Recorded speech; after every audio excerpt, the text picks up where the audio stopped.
O yan, ayaw ko sanang ibigay ko kani-kanino lang yung katawan ko. Kung gagawin ko man yun, gusto ko doon lang sa taong kilala talaga yung pagkatao ko. Yung mahal ko, gano'n. Thank you, babe. Salamat sa pag-share mo sa akin ng kwento mo. Salamat din sa pakikinig.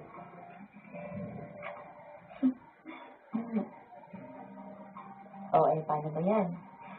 Ngayong alam ko na kwento mo, pati yung buong pagkatao mo, pwede na ba?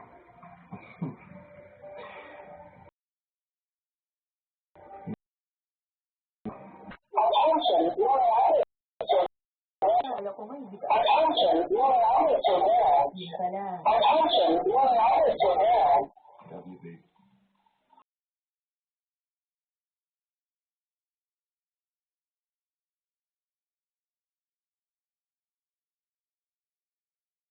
I love you.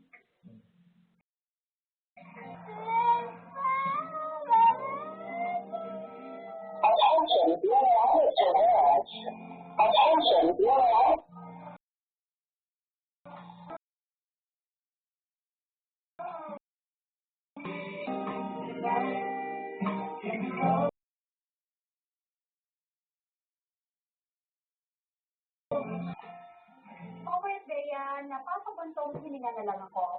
In a good way, ha? Because I am one lucky girl. Biruin mo, pinagbalaan ko na ng masama para makuha ang gusto ko sa kanya. But he gave me more than what I want. He gave me love. Yung totoong love. Hindi virtual. Mamangha sa mga bagay.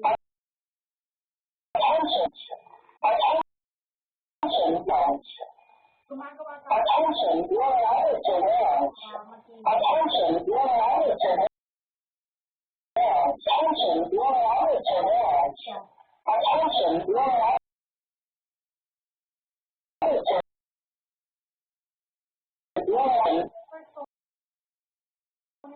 yung madidilim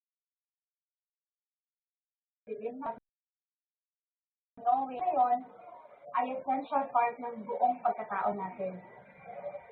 Okay, Bea, going strong pa rin ang relationship namin ni Rico. And I don't think matitibag pa kami sa sobrang tibay ng pagkakabuo ng relasyon namin dalawa. Nakapag-reconcile na rin pala ako kina Mama.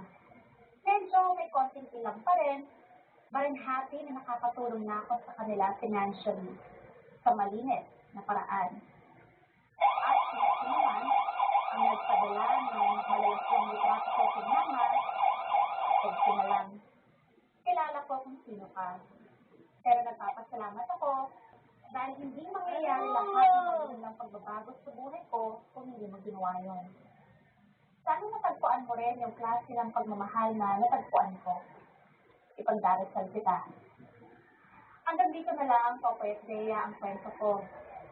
Maraming salamat sa pagbasa ng kwento ko. Madilim man ang nakaraan ko, sana ay naging mabuting influensya pa rin ako sa mga listeners ninyo. Sumat sa inyo, Shaylee. Whether it's a pair of running shoes or a new car, you check how well something performs before you buy it. Why should investing be any different? At Fidelity, we get that performance matters most. With sound financial advice and quality investment products, we're here to help with accelerating your dreams. Chat with your advisor or visit fidelity.ca/performance to learn more. Commission fees and expenses may apply. Read the funds or ETFs prospectus before investing. Funds and ETFs are not guaranteed. Their values change, and past performance may not be repeated. Dear M.O.R. Ang mga kwento ng puso mo. Hashtag Dear M.O.R.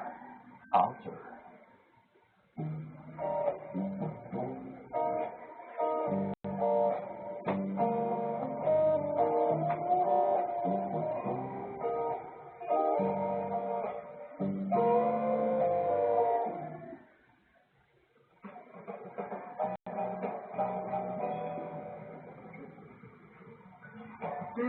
Bukas tayo ng microphone. Dami ko na sinabi, ha? Kala narinig niyo yung komento ko. Nakasara pala yung mic. Pero hindi, magsa-time check lang naman ako. Oras na natin po, 11 minutes makalipas ang alas 2 ng hapon. At yan ang nga po, ang pagtatapos napaganda kahit papaano, ang pagtatapos at meron tayong natutunan sa kwento ni Shaylee. Ayan, si Shaylee kasama si Rico. Ayan, na merong pinasok na site sa Twitter pala yan, yung Alter. Okay, marami mo kasi mga, hindi lang pala siya parang dating app, Bea, hindi ba siya ganun? Kasi hindi ko alam yan, yung Alter. Hindi, parang ito talaga, naghahanap ka ng customer mo, yan, para mapadalhan ng mga videos. Content, kung tinatawag Content? nila. Oo, content. Diretso na natin.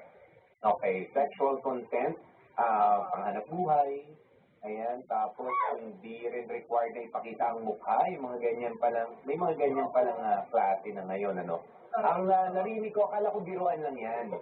Doon sa iba kong kakilala, na parang alam ko, lalong-lalo na, Bea, parang bigla nag-boom yan nung nag-pandemic. Hindi makalabas ang mga tao. Diba? And naghahanap yung iba ng entertainment na katulad nito. Kaya may bumibenta kahit hindi lang sa Twitter, pati sa Instagram yata may mga offer na ganyan. And then parang i-lead ka sa talaga nabibenta. Sabi ko, pagka nabenta ba, magkano ba? Ganyan, tanong-tanong din ako Bea. Kaya sabi ko, okay, so meron talaga. At medyo nag-boom siya nung pandemic. Ewan ko lang ngayon na medyo sana patapos na yung ating mga lockdown, ika nga. Okay? Ayan, pero yun na nga po ang nangyari kay Shaylee na anong tawag mo dyan, content provider. Ayan, nagbenta ng kanyang content. Ang masakit lang, yung nahuli siya ng kanyang nanay. Kung kailan, tapos naman na siya doon sa, doon sa mga kalokohan na yun. Yes, iniwan na niya. Pero nag-worry din ako, Bea, habang ginagawa niya yung pag-alter niya. Kasi it seems like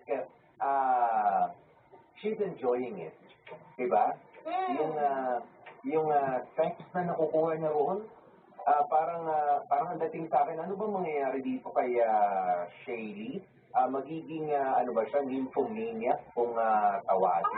Parang hindi naman. Oo, parang hindi naman. But actually, Hindi, nag-worry nga ako kanina kasi bata pa siya nung sinimulan niya to.